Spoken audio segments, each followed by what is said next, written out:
Hola amiguitos, mi nombre es Frida. Hoy vamos a aprender lengua de señas mexicana. ¿La conocen? Mira mi mano. Estoy haciendo una seña.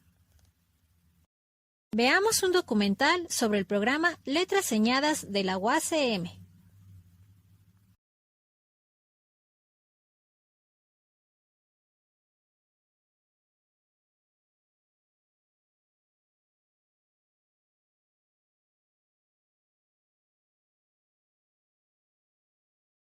A nivel de universidad, nivel de educación superior, pues las barreras se van incrementando también, no solo porque institucionalmente no estamos preparadas las universidades para recibir personas con discapacidad, en términos de esta política, ¿no? Clara, de una política bien diseñada desde un principio para incluir personas con discapacidad. Esto rara vez existe en nuestras universidades. Y después, porque también como profesores, profesoras, no recibimos tampoco la preparación, digamos, para atender a estudiantes con discapacidad.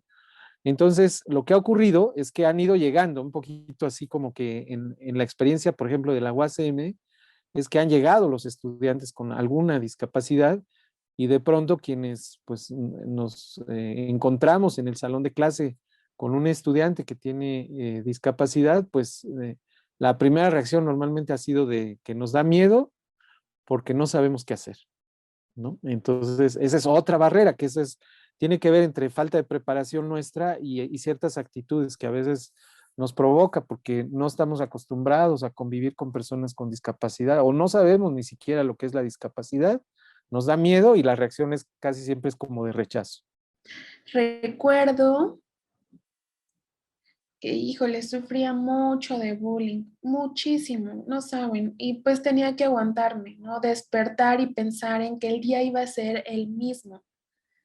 No podía aguantar, pero ni modo, ¿no? Yo le avisé a mi mamá y yo le decía que no, que yo ya no quería ir a la escuela, pero mi mamá pensaba que era una floja, que no me gustaba la escuela. Y yo le decía a mi mamá, mamá, de verdad, es que no me siento cómoda en la escuela.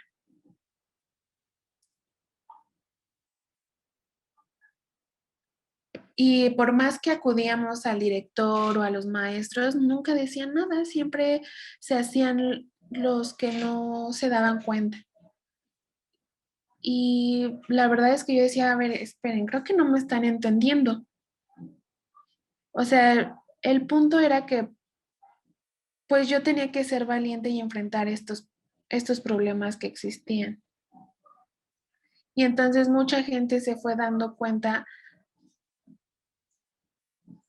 de esto, pero de verdad fue algo muy grave porque hasta en una ocasión con unas tijeras casi me matan, ¿no? O me aventaban cosas y me pegaban en mi implante.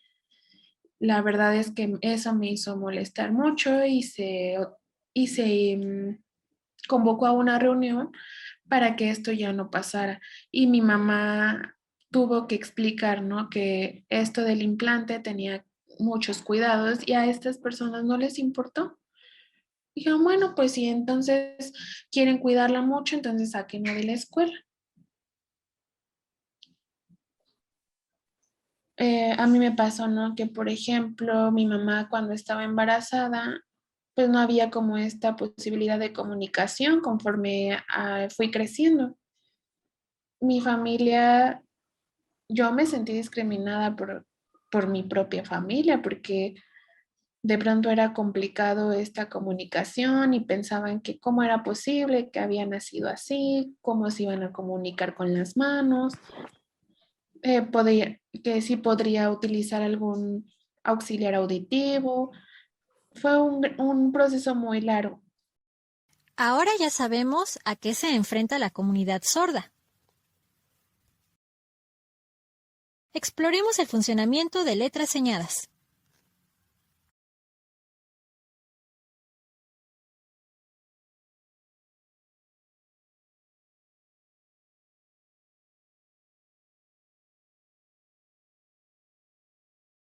La lengua de señas mexicana es un idioma y es importante que la nombremos como tal. Es una lengua, su nombre es Lengua de Señas Mexicana, que en este caso es la que usan las personas sordas de México, pero cada país tiene su lengua de señas.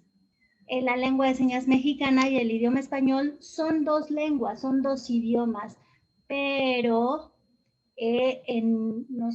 para nosotros nuestro primer idioma es la lengua de señas mexicana. Así que a veces se piensa que la lengua es menos que el español, la lengua de señas, pero no, son iguales, solo que nosotros enfrentamos algunas barreras por ser nuestro segundo idioma, el español. Y eso es lo que nos ha dado algunas barreras para comunicarnos. Cada país tiene su lengua de señas de acuerdo a su contexto, su comunidad, sus características del idioma oyente o mayoritario, pero todas las lenguas de señas tienen gramática, al igual que los idiomas orales, y tiene que ser de la misma manera difundido.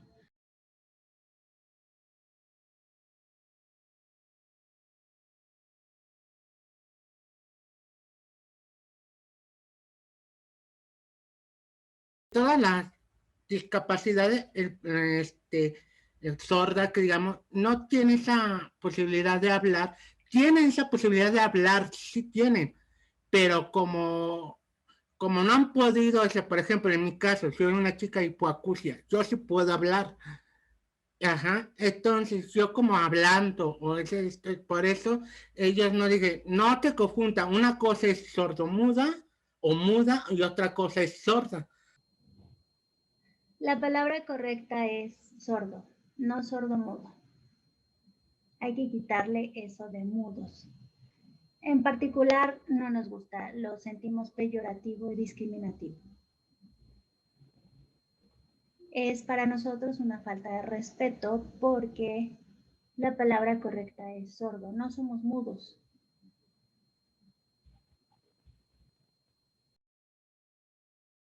¿Ya vieron que decir sordomudo no es correcto?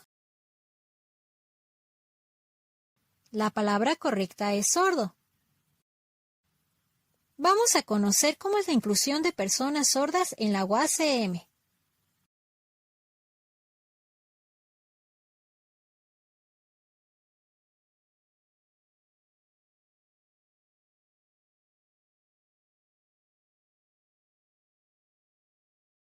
Necesitamos que los maestros en la escuela también incluyan ese tema acerca de la discapacidad y expliquen qué es una persona sorda. Ahorita ya hay muy poquita información, realmente no hay una buena comunicación o explicación al respecto. Se necesita el empoderamiento y a través de la comunicación masiva, a través de la televisión, a través de periódicos, por ejemplo, también a través de libros gratuitos. Por ejemplo, en la escuela primaria, los libros de texto, ahí que se ponga la información de qué es una persona sorda, qué es la lengua de señas y pues un poco acerca de nuestra cultura como personas sordas. Eso debe quedar plasmado en los libros. Lo más importante es que sean como que abiertos en todo, que también que nos enseñen como en todo como que es respeto, no discriminación.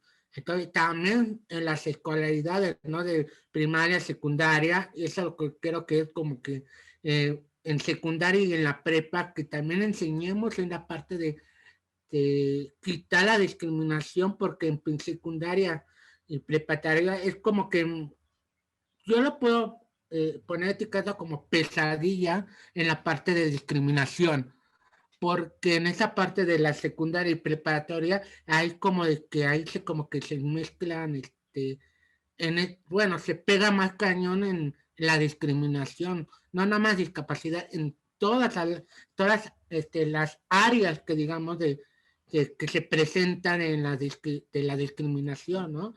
La universidad también, digamos, ha dado pasos firmes hacia la inclusión, pero sí lo hemos hecho en un sentido muy práctico, muy pragmático, ¿no? Casi que el principio, así en una frase lo resumo diciendo, se incluye incluyendo. ¿No? Es decir, el primer paso, y es un poquito en relación con lo que preguntabas también con los niños, ¿no? Con los niños, si a los niños les haces ver que la discapacidad existe, pero que no es una cosa de una anormalidad, ¿no? Que no es una cosa monstruosa, sino que es parte de la condición humana, pues los niños sin esos prejuicios van a aceptar muy bien a sus compañeros. Lo que hace falta en las escuelas que incluyen es mucha más preparación, más información, como ya lo dijo Eric, para todos, ¿no? También lo han dicho, también los padres necesitan orientación, los maestros necesitamos orientación y las escuelas en general como instituciones. Entonces, la UASM también adolece todavía de esto, es decir, ustedes nos preguntan, ¿qué tan preparados están los profesores en UASM para trabajar con estudiantes con discapacidad? Pues muy poquito, yo les diría, ¿no? Quienes nos hemos ido involucrando ha sido en la medida de nuestras posibilidades e hemos ido aprendiendo en el camino. Pues esto, en el diálogo con los propios estudiantes, aprendiendo nosotros buscando materiales, pero esto todavía hace falta que la institución como la universidad como institución asuma esa tarea de formarnos también a nosotros, dada la realidad. O sea, la realidad es que la UASM va por su propio modelo educativo, por su reglamento de admisión, que sabemos pues es universal, que no impone más que pues el sorteo, porque es la única manera que tenemos para evitar, o bueno, para no, tenemos un número mayor, ¿no? La demanda es mayor que la oferta, entonces pues fue el único criterio. Entonces tendremos cada vez más gente que ingrese a la universidad, necesitamos nosotros, profesores, profesoras, estar mejor preparados, ¿no? Pero el paso se ha dado, es muy importante, o sea, sí subrayarlo, tenemos estos dos programas en marcha, eh, pues uno, el de letras habladas, pues ya por su antigüedad, pues ya tiene muchos más estudiantes, hemos tenido ya egresados, en fin, ya tiene una dinámica mucho más estable. En letras señadas estamos todavía en el despegue, vamos para nuestro cuarto semestre y pues realmente nos hace falta mucho trabajo todavía, ¿no?